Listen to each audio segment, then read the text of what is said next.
Psikologlarla ilgili genel olarak doğru bilinen yanlışlar nelerdir? Kime psikolog denir, kime denmez? Neleri yapabilirler, neleri yapamazlar?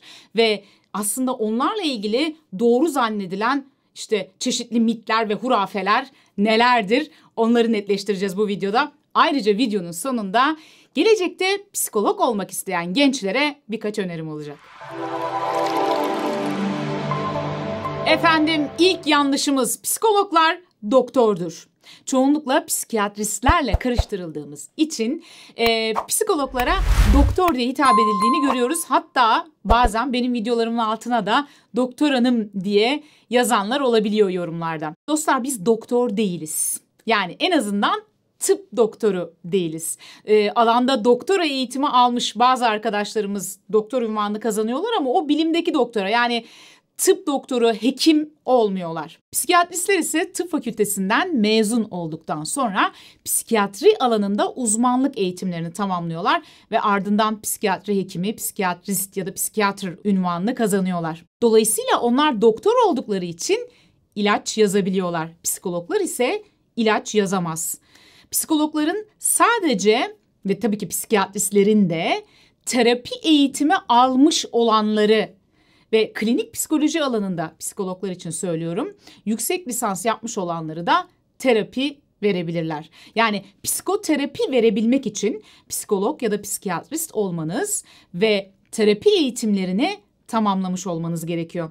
Ne yazık ki lisans eğitiminde tam anlamıyla bir terapi yapabilmek için yeterli bilgi verilmiyor. Bu yüzden de mezun olduktan sonra çeşitli terapi alanlarında eğitimler almanız gerekiyor ki terapi verebilirsiniz.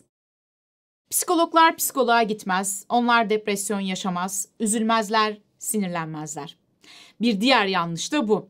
Efendim, her ne kadar bu işin bilimine dair okumuş olsalar da psikologlar da gayet üzülebilirler, gayet depresyona girebilirler, gayet panik atak yaşayabilirler ve öfkelenebilirler. Bu işin eğitimini aldıkları sırada bundan nasıl korunabilecekleri ve nasıl baş edebilecekleriyle ilgili bilgi sahibi olsalar da her psikolog psikolojik olarak çok dayanıklıdır, çok güçlüdür fikri biraz iyimser bir fikir. Bazen bunun tersiyle ilgili yorumlar da duyuyorum. Mesela her psikolog biraz kafadan çatlaktır gibi. O konuda net bir şey söyleyemiyorum. Bir diğer yanlış anlaşılma. Psikologlar sadece ruh hastaları ile çalışır, onlara terapi verirler. Efendim, psikologlar sadece ruhsal sıkıntı yaşayan insanlarla çalışmazlar. Bunun yanı sıra günlük yaşamın stresiyle baş edebilmek isteyenler, kendilerini bu anlamda güçlendirmek isteyenler, öz farkındalıklarını arttırmak, kendilerini daha yakından tanımak isteyen insanlar, bir hedefe doğru motive olmak isteyenler, motivasyonlarını arttırmak isteyen insanlar da psikologlardan destek alabilirler. Yani psikoloğa gitmek için illa tırnak içinde ruh hastası olmanıza gerek yok. Öte yandan her psikolog da terapi hizmeti veremez. Neden bahsediyorum? Psikoterapi hizmeti verebilmeniz için bir önceki maddede de bahsettiğim gibi 4 yıllık psikoloji ya da tıp fakültesini bitirip psikiyatri alanında uzmanlık yaptıktan sonra ardından çeşitli psikoterapi ekolleriyle ilgili saatler süren, uzun aylar süren eğitimler almış olmanız, süpervizyon desteği almış olmanız gerekiyor ki psikoterapi hizmetini verebilirsiniz. Dolayısıyla psikoterapi verebilmek için belli şartlar gerekiyor. Her psikolog psikoterapi yapmayı tercih etmiyor olabilir. Psikolojinin çok farklı alanları da var. Örneğin sosyal psikoloji, endüstriyel psikoloji, deneysel psikoloji ve daha sayamadığım bir sürü psikoloji alanı ile ilgili akademik çalışmalar yapan, araştırmalar yapan ya da bu alanda çalışan psikologlar da var. Geçenlerde bir takipçim bana mesaj atmış. Madem psikologsun neden terapi hizmeti vermiyorsun diye. Efendim, tekrar edelim. Her psikolog terapi hizmeti vermez. Vermeyi tercih etmeyebilir. Psikolojinin başka alanlarında çalışmayı tercih edebilir. Çünkü psikoloji genel anlamda insan ve insanın davranışı ile ilgili bir bilimdir ve bunun çok farklı alanları mevcuttur. Örneğin ben daha çok endüstriyel psikoloji ve yetişkin eğitimleriyle ilgileniyorum. Mesela endüstriyel psikologlar insanın iş yerindeki davranışını inceler. Kurumların verimliliğini arttırmak, çalışanın mutluluğu, motivasyonu, iletişimi ve gelişimiyle ilgili çalışmalar yapmak endüstriyel psikoloğun görevleri arasındadır. Ben de işte kurumlarda mutluluk, motivasyon ve iletişim ve gelişimle ilgili eğitim içerikleri hazırlayarak bunları sunuyorum. Yani kurumsal eğitimler alanında çalışıyorum ve bunu çok seviyorum. Yani bunu açıkçası terapiden daha fazla seviyorum ve çok daha mutlulukla yapıyorum. Dolayısıyla benim gibi farklı alanlarda çalışan bir sürü psikolog var ve psikoloji sadece klinik psikolojiden ve terapiden ibaret bir alan değildir. Efendim bir diğer yanlış. Psikologlar zihninizi okur. Onlar akıllarınızı okurlar, zihninizden geçenleri bilirler. Yani keşke, yani öyle bir teknoloji henüz yok. Ama yani en azından psikologlarda yok. Tabii şöyle bir şey var. Her ne kadar insan ve davranışı hakkında, insanın duyguları, düşünceleri hakkında çoğu insana göre detaylı bir bilgiye sahip olsalar da ve bazıları bu konuda kendilerini çok geliştirmiş, ekstra eğitimler almış ve tecrübesiyle bunu perçinlemiş olsalar da onlar belki biraz sizi tanımaya ve analiz etmeye biraz daha yakınlardır. Ancak burada da her ne kadar eğitim ve tecrübeleri olsa da %100 şekilde sizin zihninizi okuyabilirler dememiz doğru olmayacaktır. O zaman şu konuda netleşelim, psikologlar zihninizi okuyamaz. Öte yandan bazen öyle psikologlar görüyoruz ki değil başkalarının zihnini okumak, kendilerinden dahi bir haber olabiliyorlar. Psikoloğa gideyim, bana çeşitli öğütler versin, ondan sonra ben o öğütleri uygulayayım, hemen sorunlarım çözülsün. Efendim çoğu kişi psikoloğa giderken bu yanlış ya da yersiz beklentiyle gidiyor. Hemen gideceğim, tek seansta beni dinleyecek, bana çeşitli çözüm önerilerinde bulunacak. Sanki ilaç yazar gibi ben onları uygulayacağım ve daha iyi hissedeceğim. Ya da işte sorunlarımın hepsi çözülecek. Bu çok da gerçekçi bir beklenti değil, en azından çoğu zaman. Aslında bu beklentinin altında yatan temel şey hayatımızla ilgili sorumluluk almayı reddetmemiz. Çoğu zaman hayatımızda başımıza gelen olaylar ve bu olayların çözümüyle ilgili sorumluluk almayız ve çözümü hep dışarıda, dışsal faktörlerde ya da başkalarında ararız. Bir kurtarıcı gelsin ve bizi kurtarsın diye bekler dururuz. Bu bazen bir doktor olur, bazen bir psikolog olur. Mesela doktora gidersin, sorunlarından bahsedersin. İşte doktor der ki ya ilaca gerek yok. Yaşam biçimini değiştir, spor yap, diyet yap, kurtulursun. Bunu duyduğunda mesela çoğu kişi kötü doktor der, bana ilaç yazmadı. Buradaki sebep ne? Kötü doktor demesindeki. Çünkü istiyor ki doktor ona bir ilaç yazsın, o ilacı hemen yutsun ve sorun çözülsün. Doktor da bunu yapmadığı için, yani onu kurtarmadığı için kötü doktor pozisyonuna düşer. Psikoterapilerde de ya da psikologlara gittiğiniz zaman da hemen derhal tek seansta çözüm beklemek çok gerçekçi olmayacaktır. Öte yandan psikologların sihirli değneği yoktur ve çoğu zaman aslında size öğüt vermezler. Sizi dinlerler, sizde farkındalık yaratacak çeşitli sorular sorabilirler. Bazen bazı konularda öğüt verdikleri de olabilir. Ancak çoğunlukla sorunlarla ilgili farkındalık yaşamanız ve çözüme dair yolu bulabilmeniz için size yol arkadaşlığı yaparlar. Bir diğer yanlış beklenti de her seanstan sonra kendini daha iyi hissetmeyi beklemek.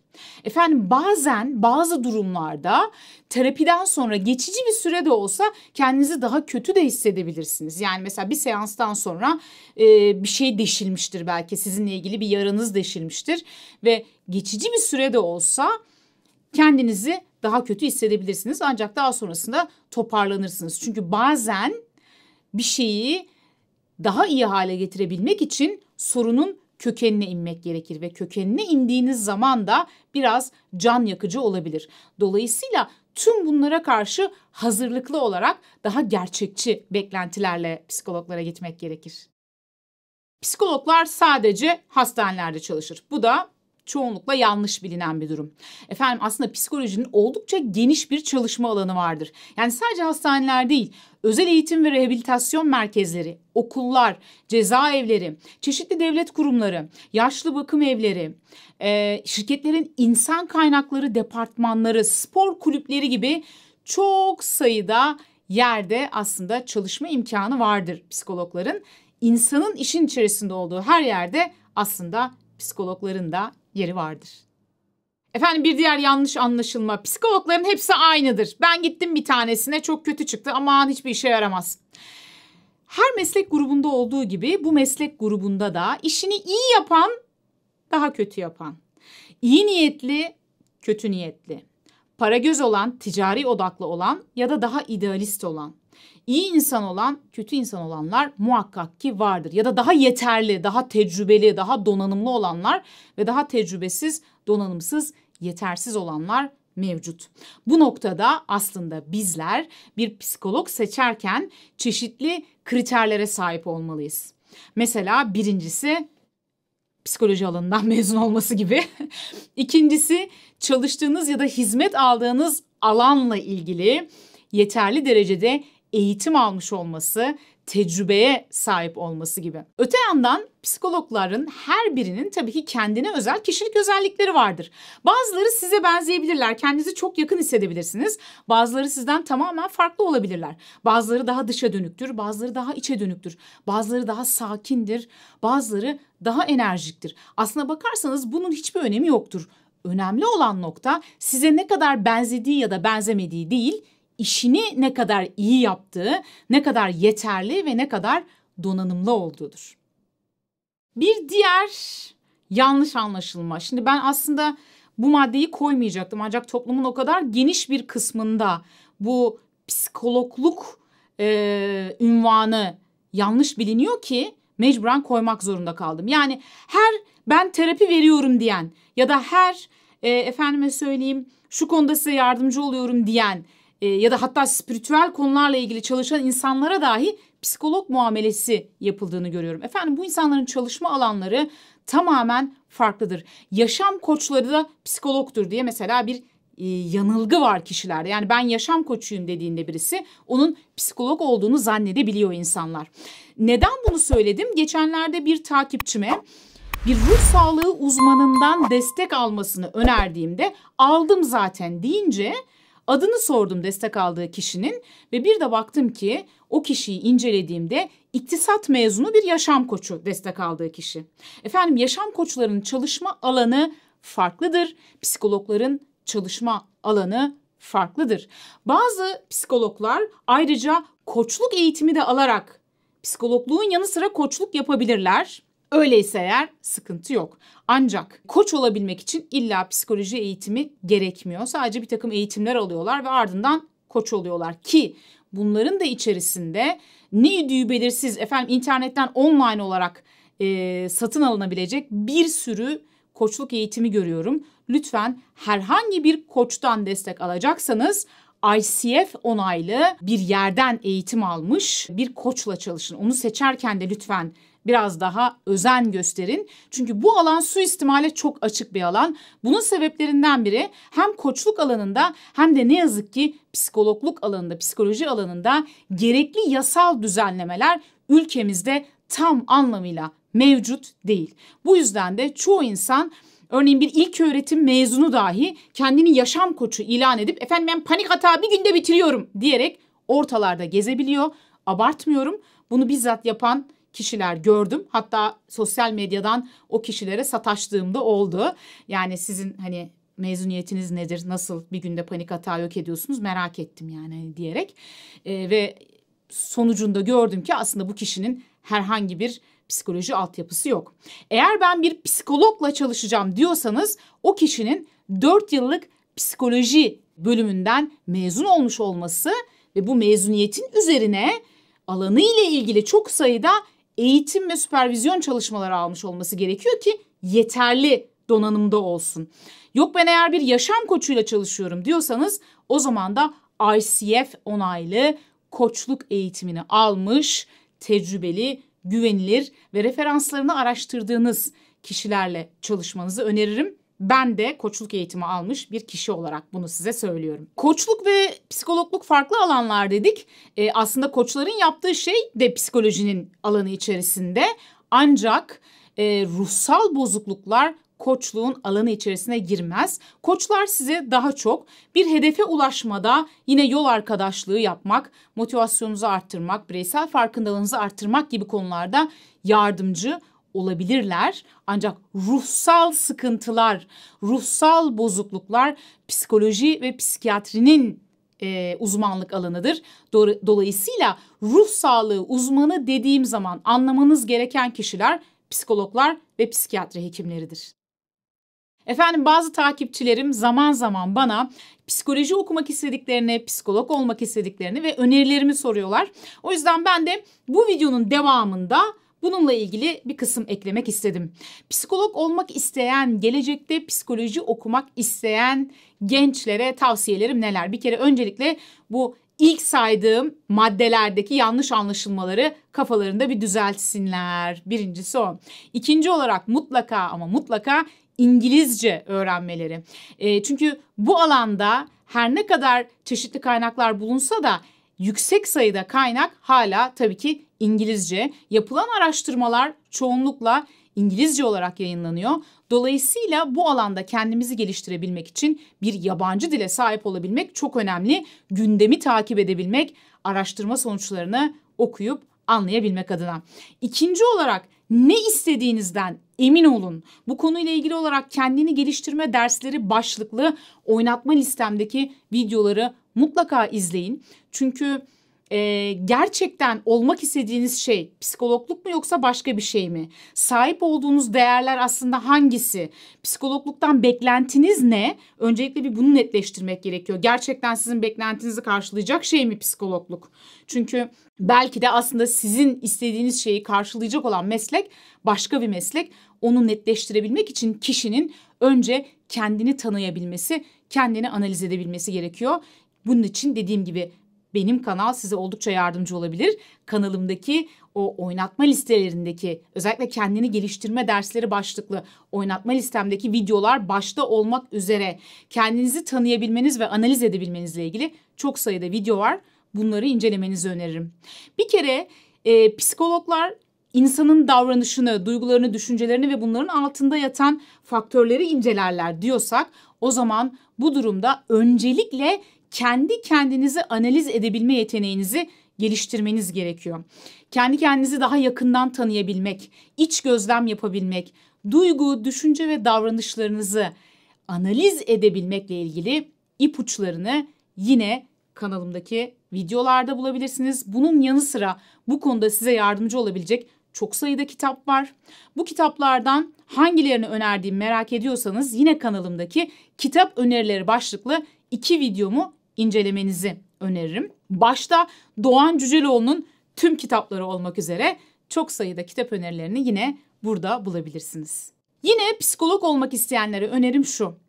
İnsanı anlayabilmek, insanı incelemek istiyorsanız insan son derece karmaşık bir varlık ve tek bir noktadan bakarak doğru bir yere varamazsınız. İnsan biyolojik, psikolojik, sosyal çok sayıda değişkenden oluşan bir varlık. Dolayısıyla biyoloji bilmeniz gerekiyor.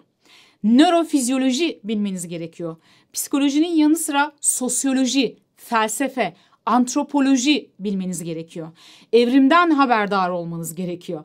Dolayısıyla bu konularla ilgili lütfen kitaplar okuyun, araştırmalar yapın. Zaten lisans eğitiminizde tüm bu saydığım konularla ilgili dersleriniz olacak. Çünkü özellikle ilk yıl sosyoloji, felsefe, antropoloji, fizyoloji, nörofizyoloji gibi alanlarda dersler verilir. Dolayısıyla buradan bir donanım elde ediyorsunuz. Ancak bununla kalmayın lütfen. Bu alanla ilgili okumalar yapın ekstra. Bu alanla ilgili yapılmış yeni araştırma sonuçlarını takip edin. Özellikle sinir bilim alanında şu anda insan davranışına dair çok sayıda araştırma yapılıyor. Yine bunları da yabancı kaynaklardan, işte PubMed'den, ResearchGate'den, Google Scholar'dan lütfen takip edin. Ve tabii ki diğer bir önerim okuyun, okuyun, okuyun.